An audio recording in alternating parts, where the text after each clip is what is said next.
Beyond design and motivation, we must consider how we communicate our value and invite growth. Here we draw on marketing and outreach principles, redeeming them for ministry use. Alex Hormozy's value equation is one. People ask, whether consciously or not, what's in it for me, and can I see it happening, and what will it cost me? In a church context, the what's in it for me is not material, but it could be peace, community, purpose, real benefits of life with Christ and his people. We need to articulate those clearly. And we need to bolster the sense that this transformation is attainable, sharing testimonies, showing a pathway, for instance, a new believers class that leads to real growth. At the same time, we work to lower unnecessary barriers. If someone is curious about faith, do they know how to take a first step? Is our Alpha course or Bible Basics group easy to join? Are service times convenient? By increasing perceived benefit and likelihood of success and reducing perceived cost or effort, we make the invitation to engage with church more compelling. Equally, we strive to be a purple cow in our community, to use Seth Godin's term, meaning our ministry should have something remarkable about it, something that captures attention because it reflects the extraordinary love and power of God in action.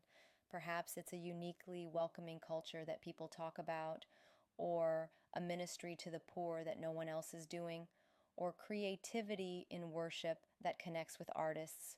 We're not seeking gimmicks. We're seeking the authentic callings that make our church unique in service to the gospel. When a church genuinely does something noteworthy, when it is an answer to a specific need or demonstrates love in an uncommon way, word will spread.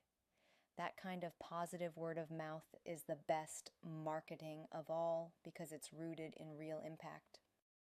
Alongside being remarkable, we embrace the ethos of permission marketing, another Godin idea. We communicate by building trust and relationship, not by bombarding or coercing. In practical terms, this looks like earning the right to share. We might offer helpful content, like uplifting videos or community seminars, freely to our neighbors, demonstrating we care about them. We invite people personally, respectfully, and allow them to respond over time. If someone visits our church and gives us their contact, we see that as a trust. They're open to hearing from us. So we follow up in a friendly, helpful way. No spam, no incessant knocking on their door. When outreach is done through permission and trust, it aligns with the very message we carry. It feels like love, not marketing. And it tends to bear fruit in committed disciples, not just one-time attendees, because people who journey with us have chosen to be there every step of the way.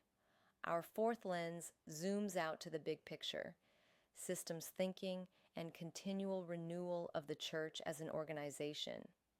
A multi-site megachurch is a complex system with many moving parts.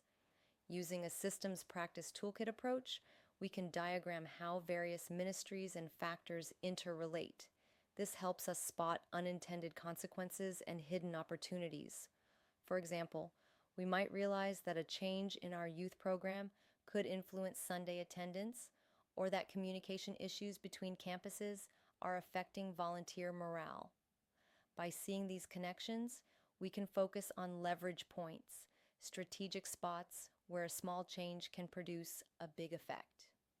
Derek Cabrera's DSRP framework, distinctions, systems, relationships, perspectives, gives us a practical way to think this through. Clarify what we're talking about. Distinctions, look at the whole and the parts, examine how things relate and cause impact, and always consider different perspectives.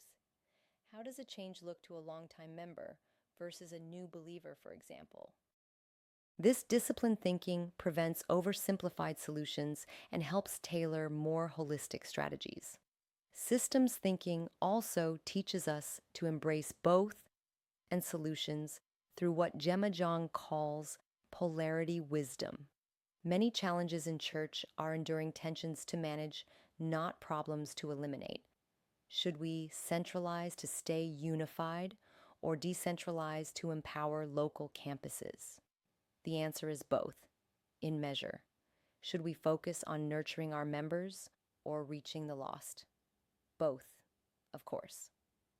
Recognizing a polarity means we plan to give attention to each side at the right times so that neither aspect withers. It means being vigilant that an innovative church still honors tradition and a Bible focused church also stays contextual in outreach. This wisdom fosters unity in diversity. People with different leanings see that their viewpoint is valued as part of a larger balancing act. Another aspect of renewal is cultivating a culture of experimentation and learning. Here, we can take a cue from the lean startup methodology. Instead of rolling out massive initiatives and hoping for the best, we can start with pilot projects and prototypes. Say we feel led to start a ministry for a new demographic, rather than launching it full scale in every campus, we might test it in one place or for a short season, gather feedback, and then iterate. This way, we fail small and learn fast. Church folks can sometimes fear the word failure, but reframed as learning, it becomes acceptable to try new things. We're still being good stewards. By testing and refining, we ensure that when we invest big, we're investing in something that has proven merit. To sustain both stability and innovation, the idea of organizational ambidexterity is very relevant. We must attend to our current ministries with excellence, the weekly services, the ongoing pastoral care, the established programs, even as we explore new opportunities for mission. It's a both-handed approach. One hand maintains, the other hand pioneers. Practically, this might mean allocating a certain percentage of our budget or leadership time to future-oriented projects while the rest continues to shore up the present work. It also means not letting the urgent needs of Sunday morning cause us to forever postpone the new vision God is stirring for tomorrow. In a multi-site setting, one campus could be used as an innovation lab to pilot a new format or technology which, if fruitful, could then bless all campuses.